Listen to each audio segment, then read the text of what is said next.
Welcome to the Your Limitless Leadership Podcast with Jenny and Brent Widman.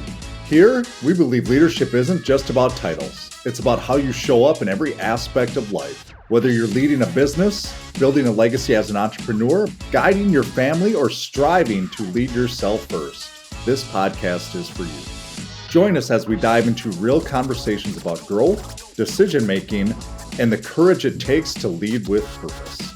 Get ready to be inspired, challenged, and equipped to become the limitless leader you are meant to be. This is your Limitless Leadership Podcast. Let's lead without limits. Welcome to your Limitless Leadership Podcast, another edition with my fantastic and beautiful co-host, Mrs. Jennifer Marie Widman. I'm excited for this one. We're going to talk about some leadership aspects and just how to get the most out of the people around us, out of our teams, really is what it comes down to. And Jenny and I were talking, it's funny because Jenny and I were talking about this the other day, and she was like, that's a really good topic for the podcast because there's so many leaders, us at times as well, that we struggle on how to get the most out of our people. Really is what it comes down to, how to develop them, how to lead them the way they want to be led, and just asking them the questions. And we're almost going to narrow it down. Correct me if I'm wrong here, Jen, to really one-on-ones with them and how valuable that is, how to do them, why it's so important, and what needs to be involved with that. Correct? Yeah. I'd say the number one thing when I ask other leaders how they meet with their team, what's their cadence, how are they holding them accountable, and the answers when I dig deep seem to be a very sporadic way where it's, I check in on them every day, I do the 5-minute check-in, or my door's always open, they ask me questions when they need me. And one thing that we know that would help every leader and every salesperson out there is just dedicated, intentional, one-on-one time with every direct report of yours. And that's what we wanted to talk about today. So let's start there, because you touched on it a little bit. What should I be doing in one-on-one meetings that actually develops my people? Like, what should I be doing? I mean, number one, we need to know our people's goals. Like, we need to be very crystal clear what they want to accomplish this year.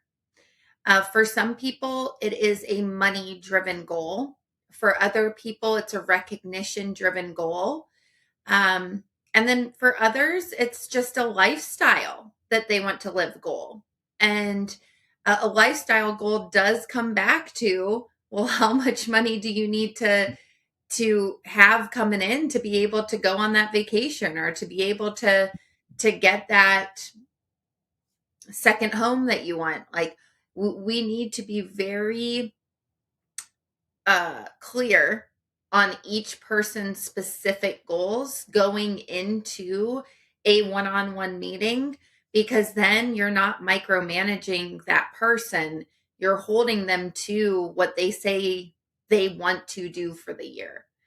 And that's, when you're holding people to your goals or what you want the office to do or what your income will be, that's the minute you will lose them. That's the minute you will get them to not appreciate you. So we just need to understand and know for yourself. Every time before I went on a one-on-one with somebody on my team, I review their momentum plan. I review what they said they're going to do for this year, because then I'm not holding them to what I want them to do. I'm holding them to what they want to do. I'm going to backtrack. I love that you said the difference between micromanagement and leadership as well. And there's obviously various definitions of that. But one of the things you just touched on was when we lead them to the goals and the vision and the things that they want to achieve and things they want to do, that's where things really start to happen. But if we're just leading them towards the company's goals and what we want and how we want, and on the goal we were set out for ourselves, and we expect them to buy into that and get their minds around that, we're doing them a disservice, which ultimately is doing us a disservice. And it goes back to, if we're not doing one-on-one specific times, agenda, all that we'll get into, it's just not going to work out the way you want to. It's pretty simple. So I guess there's a question at times, because so many times we talk about open door policy and, I just want to help them. I want to feel like I'm, as a leader, we want to feel needed as well. So how do I coach without making my team dependent on me, that they're coming to me consistently? Like, how do I coach to that? Goodness, it's the whole, are you empowering somebody or are you enabling somebody? Ooh. And coaching somebody that's on your team, and if you are a father or a mother that's listening to this, it's just like raising your kids as well. And it's asking yourself, when you do something for them, are you enabling them or are you empowering them? Like my 4-year-old son, he wanted chocolate milk this morning. And I asked myself, like, is if I get this chocolate milk for him, am I enabling him or empowering him? And I you have to go through, this is a very simple example, but like, he can't reach the chocolate milk. He cannot technically get into the fridge and get the chocolate milk, get the glass that comes with it from the top of the cupboard. He can't do those things yet. And so I'm going to do them for him. And that's okay. Like, he's having his chocolate milk. But it's that same thing. Like, when you are empowering your team or you are enabling your team, you have to ask yourself that question before you answer anything or do anything for them, because you need to teach them how to be their best own problem solvers. And as a leader, that's the number one thing that I feel like you can do, is if you're teaching your own team to be their best own problem solver, they're not going to come to you every 2 seconds. If you're answering everything for them because it's faster and easier for you to do that than them find the answer, you are enabling them. And that's the harsh reality. I mean, you take another example of that as you were talking about that, I thought about where one of my past team members, Jeff, was struggling to, because he coached as well, but the pattern was, I would sell somebody and they'd be a really good fit for him, so he'd be coaching them. Put it that way. And from there, he was struggling with them because they wouldn't open up, they weren't vulnerable, and all these different things. And he said to me one day, he goes, "Brent, will you call them and have a conversation with them?" Well, if I called them, what I did is I enabled Jeff, really is what it came down to. Instead, I asked Jeff questions. How would you handle this? What are some things that you can ask him? What are different patterns that you can walk through with him? And we just came up with a series of 7 to 10 questions that made it really easy for him to do it, instead of me taking it out of his hands and solving that thing for him. So it did two things. Now he's having a conversation with this person, but he's building better trust with them. I guess 3 things. And that person is opening up more because he's simply doing the due diligence to do those things, instead of me calling him and taking care of it for him. That's just another simple example.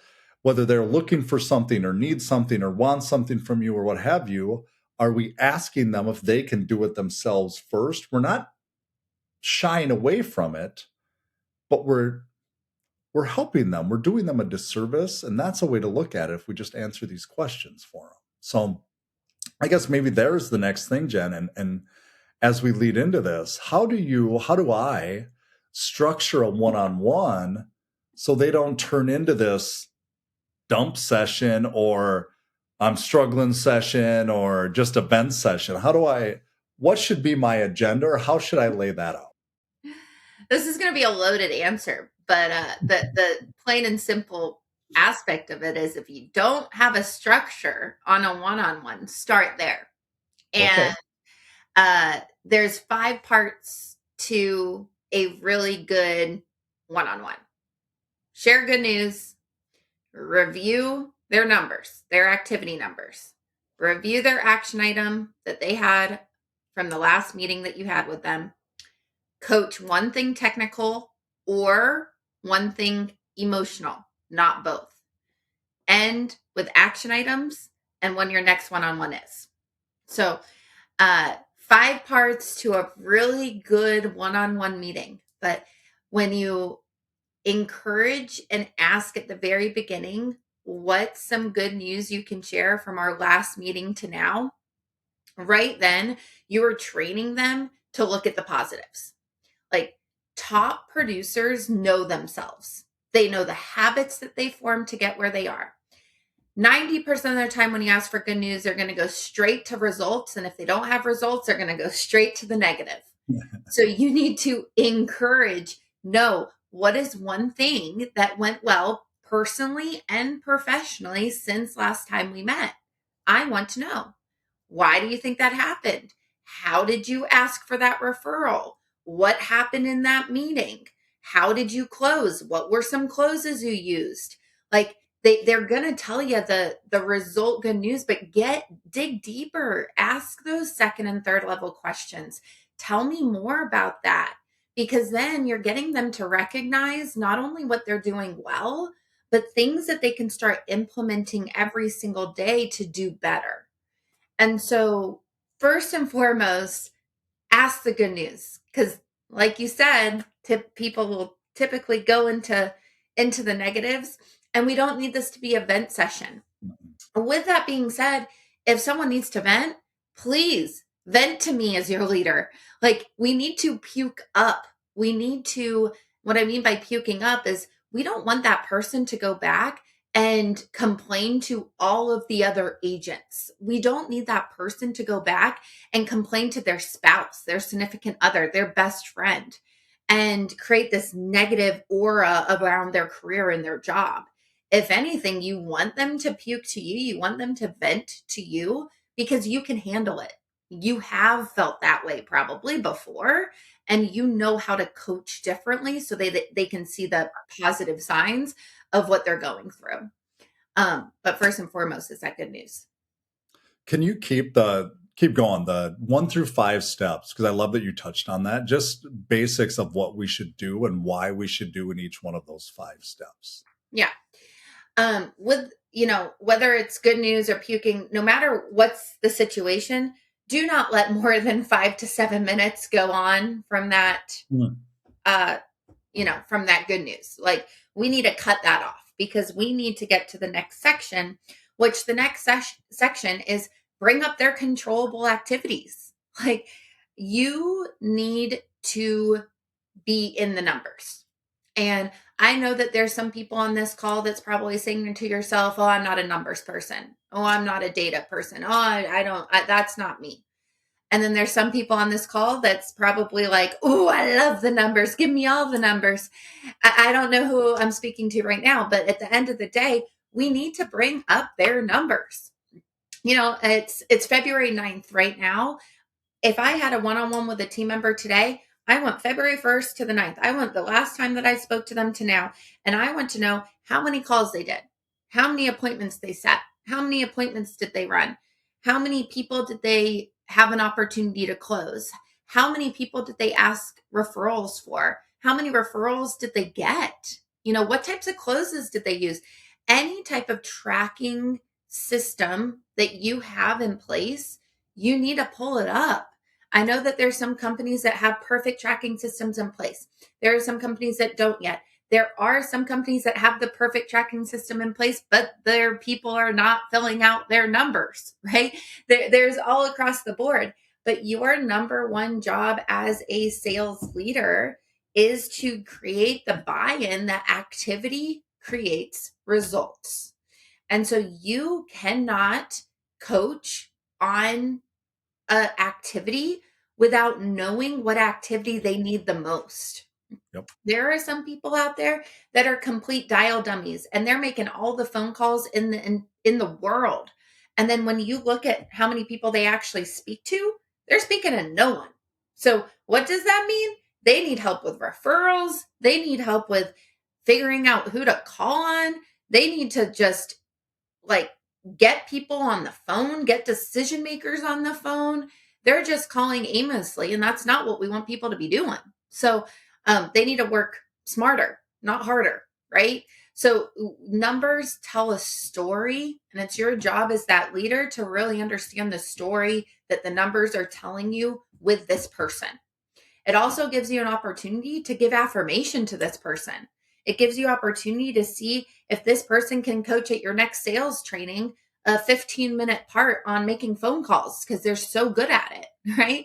So it's just little things like that these numbers will really help you be a better leader to an individual. I love that. The fact that you touched on and in different words, numbers don't lie, people do. And that's Mhm. not a bad thing. But if we just coach or develop or help on theory, which is what you're talking about, if they're not tracking their numbers or don't know how or don't know what to track, and we're just guessing from February 1st to the 9th what they need help with, well, then we're just guessing what they need help with. It's not that you have to really love numbers to do this. We just have to be willing as a leader and able as a leader to look at it and go, okay, if I'm making all these phone calls and not talking to anyone, what does that tell me? That simply tells me that I'm calling my maybes over and over and over again. It's just a different form of call reluctance is all it is, because we're scared to talk to people that we haven't already talked to because we feel comfortable talking to that person, even though we know that. And the reason I know this is because that was me. And because the business it wouldn't push the business forward. It's Right. simply all it was. We kept going back to the well, expecting to get something out of it. It doesn't work that way. So again, that goes back to what Jenny said. Numbers don't lie. When they are really tracking their numbers, the data is not going to lie, and it'll show them where they're at. But now you can help them. It's not a bad thing. It's actually a really good thing because now we can help them. Is all it is. So, what's next? If you're listening to this and you're thinking, that's me, you're not alone. Let's call it what it is. You've got the drive. You've got the experience. Like you have it. You have it. You know what you're doing. But something still feels off at times, or things could be better. We know that they can be. You know, there's more. What we do is we help committed leaders go from guessing and grinding to really leading with clarity and structure and confidence.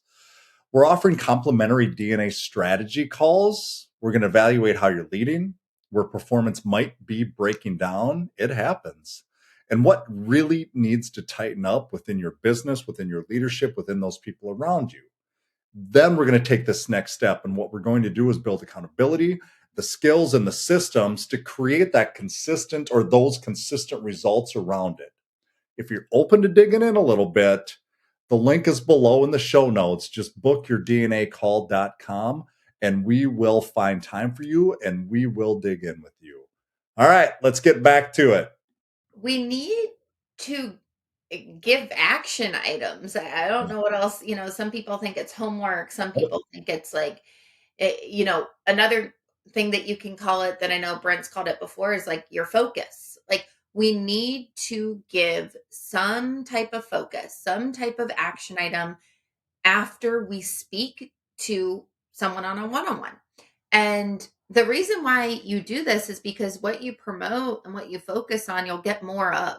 And so if you're meeting with your team every 2 weeks, one of your team members every 2 weeks, and you give them that action item to only, make sure that you speak to 10 decision makers this week and next week. That's it. That's the only thing I want you to focus on. 10 decision makers. That's it. Then in 2 weeks, when you're talking to them and you're bringing up, hey, this was your one action item. How did we do? You can see that they probably did. They probably did that action item because they were going to be held accountable by you in your one on one to that one thing. Once you can get them doing one thing, I like to say, like, you eat an elephant one bite at a time, right? We just focus on this one thing. Now it's going to be habit for them. They're probably going to talk to 10 more people the next week because they've created the habit the last 14 days to do that. Now we can focus on one more thing. I want you to ask this closing question every single time. I want you to ask a critical question every single time you're on a conversation with someone. So not only are they doing the 10 reaches every single week, now they're asking a critical question every single time they get on the phone. By 7 one-on-one meetings, you've just mastered 7 different things. Mhm. So, 3, 4 months down the road right now, they are 7 times better, 7 things better than they were when you met with them 7 times ago. So it's just crucial for their development as a salesperson to take things one thing at a time. We don't need to give them 5 action items. We don't need to bombard them with a million things to do because they're going to feel overwhelmed. But you give them the one. You can also give them a couple, like, read this book because it will help you, or listen to this podcast because it will help you. There's other things that you can put on there, but there's that one focus, that one action item that they need to concentrate on until the next meeting. So you've kind of answered this question already, but it made me think about, how do I create growth plans that actually work? Like, how do I create that? Now, you just touched on it a little bit. I don't know if you have anything to add to it, where a lot of it's just the one thing. Let's not overwhelm people. Let's just work on this one thing. Or is it like you talked about, the goals that, not what I want, what they want? Is there anything else that you would add in there, that with a growth plan, if you will, that helps them, that you would put in there to help them out at all? Well, yeah, because I guess going back to the action item, the growth plan, getting them to get to their goals, that typically comes organically through Hmm. what you're coaching on, right? Like, I'm using the numbers, and this is step 4 in our one-on-one Yeah. sequence here. But you're coaching on either a technical piece or an emotional piece in every one-on-one meeting that you have with your team. And so, depending on what the numbers tell me, because numbers don't lie, people do, depending on what the numbers are telling me, is what I'm going to be coaching on in the one on one. And as I'm coaching on that specific subject, the action item organically comes. You're never gonna be like, all right, Brent, you have to do this before our next meeting. This is your number one thing. It's like, hey, Brent, I'm noticing you're making tons of dials. Like, I am so proud of you. Over 75% of our team struggle in that one area alone, that they're just not making enough activities throughout the entire week. With that being said, Brent, you're not talking to too many people. How's that feeling? What's going on? How does that deter you throughout your day? How does that destroy your momentum? And you're getting to the piece that that person needs help on. So now my coaching in that one-on-one is getting decision makers on the phone. It's getting through the gatekeepers if that's what's happening. It's asking for referrals if they're just completely cold calling, right? It's teaching them the fast 50. It's going through things with them that they need help on to get decision makers on the phone so they're not being a dial dummy. And so what we'll do is we'll tie this into, hey, we're going to reverse engineer. You said that you want to make 200,000 this year. This is what we need to do. This is how many people we need to speak to. This is what that's going to happen for you to be on pace for what you want to be making. So everything comes together at one point. You see the difference here too, with the way you're saying it. You're not telling people to do things. You're asking questions. You're actually doing your due diligence ahead of time, and asking questions on what they may need help with, because they may not see it either. We may not see it. There's things that we simply, I don't want to say they, because we're all part of they. We don't see at times the things that we need to work on, and somebody else can see that. And instead of telling them, you need to talk to more people, what's that going to do? And the way you asked it, so what's going on here? What's the disconnect? What are we missing? Why aren't we talking to more people? What's the struggle? Because you're already doing the work. I love that you're doing the work. So that's hardest to teach right there. So I go back to, for one-on-ones, or just having these types of conversations with people. And I know this is a bigger question. So what I'm going to ask is, how often should we have them? And I know there's probably difference between maybe high producers, middle level producers, new people, what have you. But just for you, what's the cadence of how you have them and when you have them and what have you? Yeah, it's a hard one. uh, companies, you know, require different cadences and stuff. I mean, I know New York Life encourages that you're meeting with a new agent on your team every single week for 2 years. So, as you move up in the company, that could get really difficult to do, depending on how many direct reports you have underneath you, right? My rule of thumb is in the first 6 months, anybody new to your team gets you for once a week in the first 6 months. Love it. I mean, you need to be able to look yourself in the mirror at the end of the day and have told yourself that you tried your best with anyone that you recruit into the company. At the end of the day, you and you alone are the person that brought this person in. And you need to take 100% ownership in that person. And I think one of the most aggravating comments that I get from new leaders is, well, I didn't believe in that person, or, oh, my leader made me hire them. And when I had a coaching call with this guy Aaron, and he told me that, I go, what did you just say? Your leader made you hire that person? You don't even believe in this person? And you are now responsible for having a one-on-one with this person every single day, every single week for the next 6 months of your time. And you're going to let someone else dictate your time and where it's spent? That is the most absurd thing I've ever heard. So I don't care if a leader made you hire them. At the end of the day, take full responsibility and ownership that you hired this person. And now this is what you want to be spending the rest, 45 minutes every single week pouring into this person.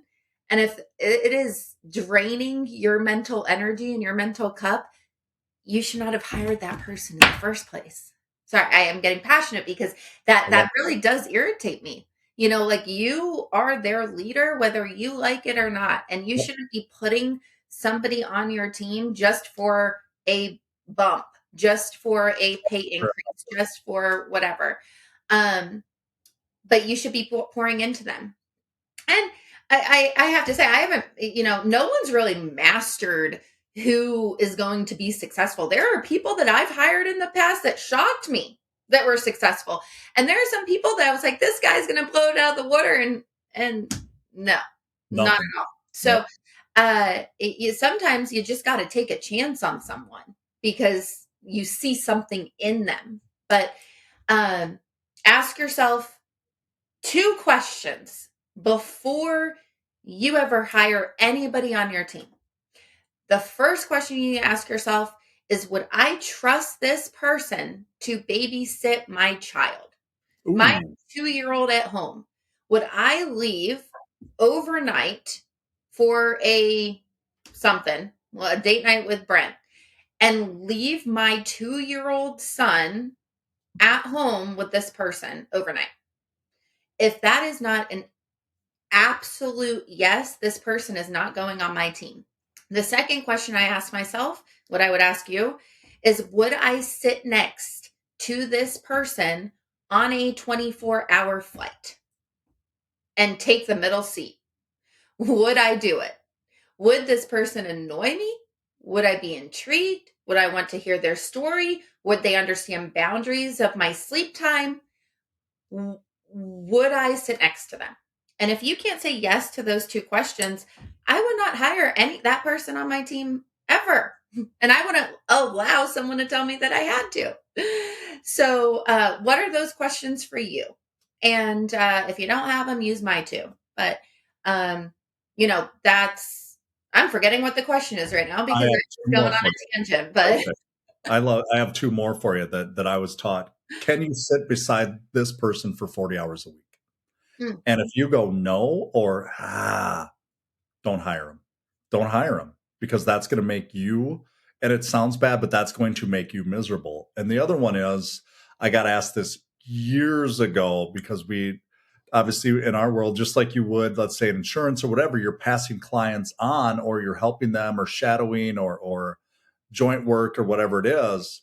I got asked, if you hired this person, would you pass some of your clients to them? And I said no. And she says, you do not hire that person then.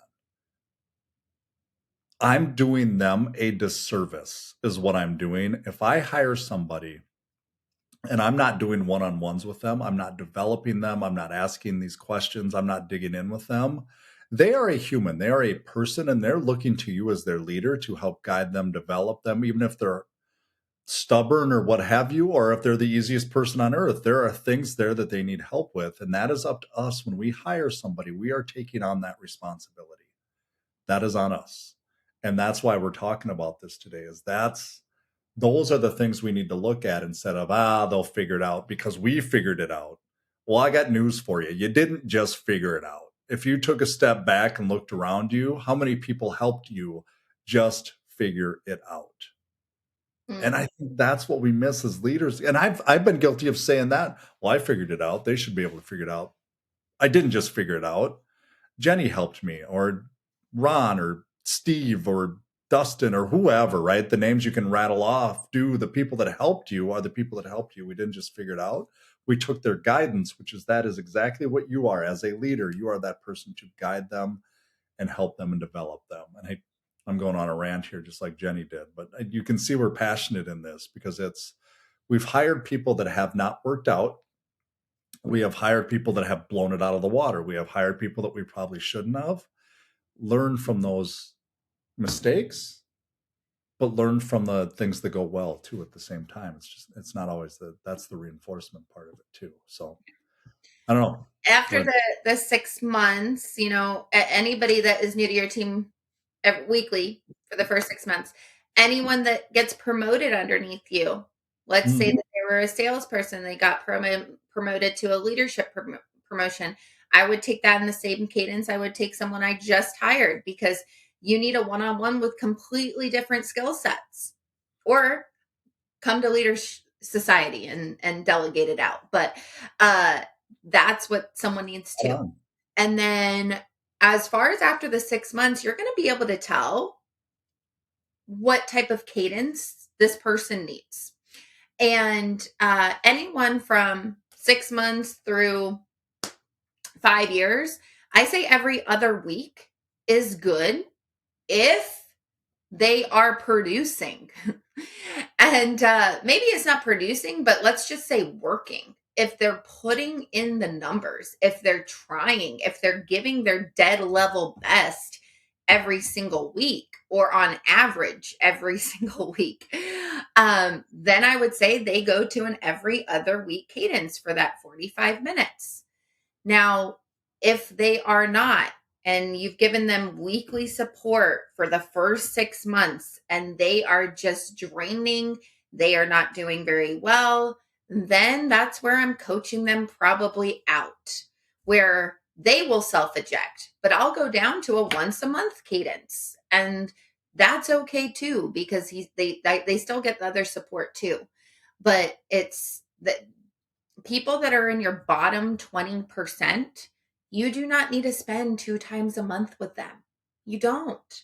They either need to earn their way back to your calendar, or you just care about them and show them that you care with some time, but then maybe this opportunity is not the best for them. You've just poured into them for 6 months.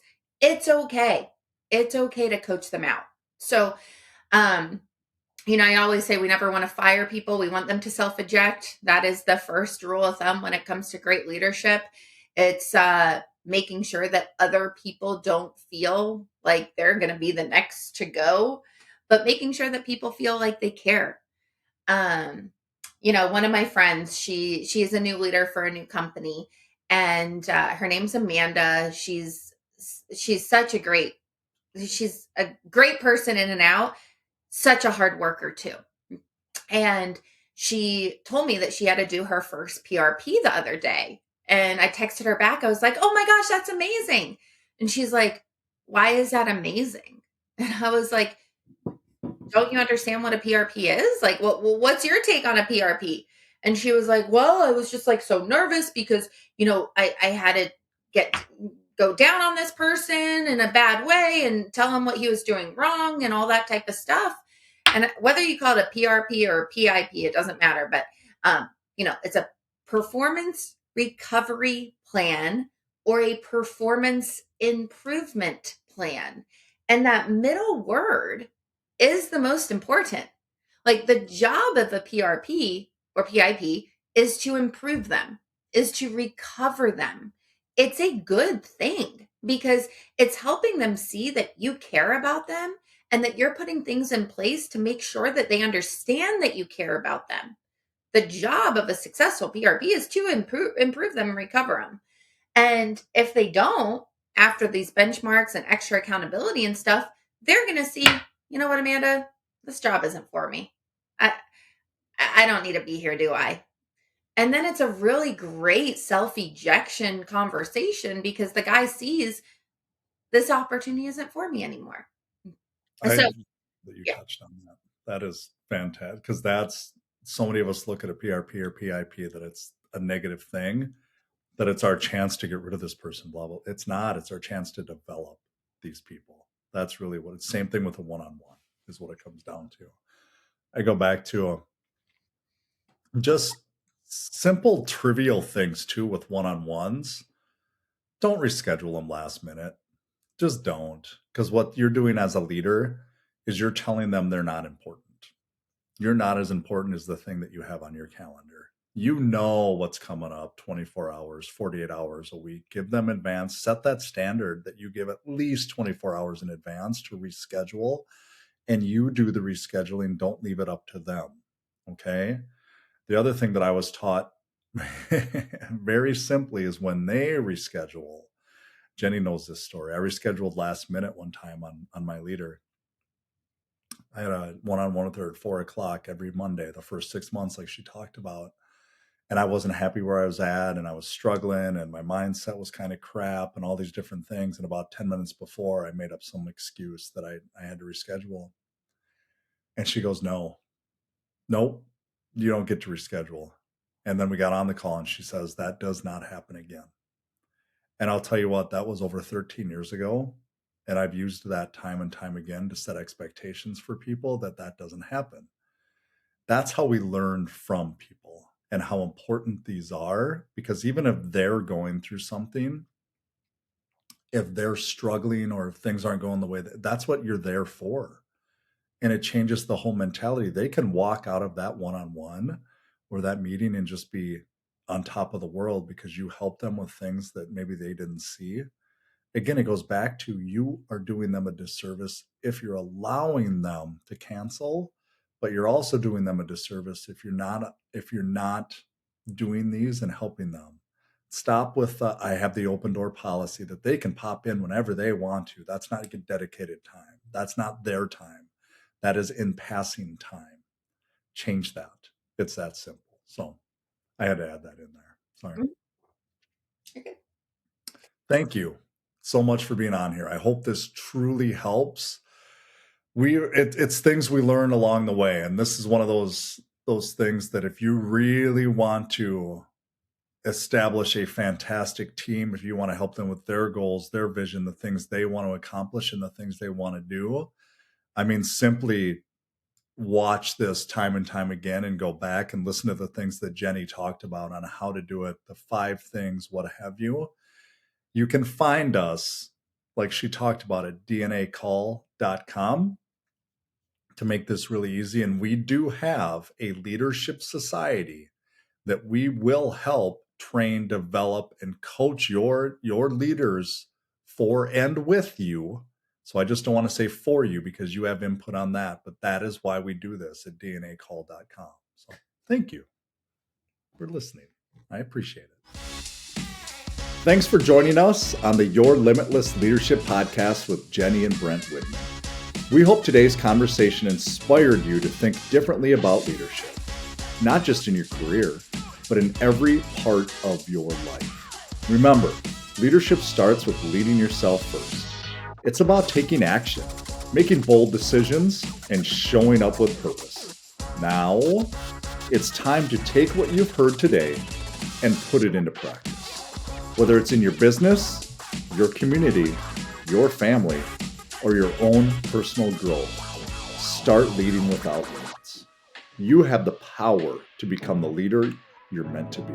Until next time, keep pushing your boundaries and leading with purpose.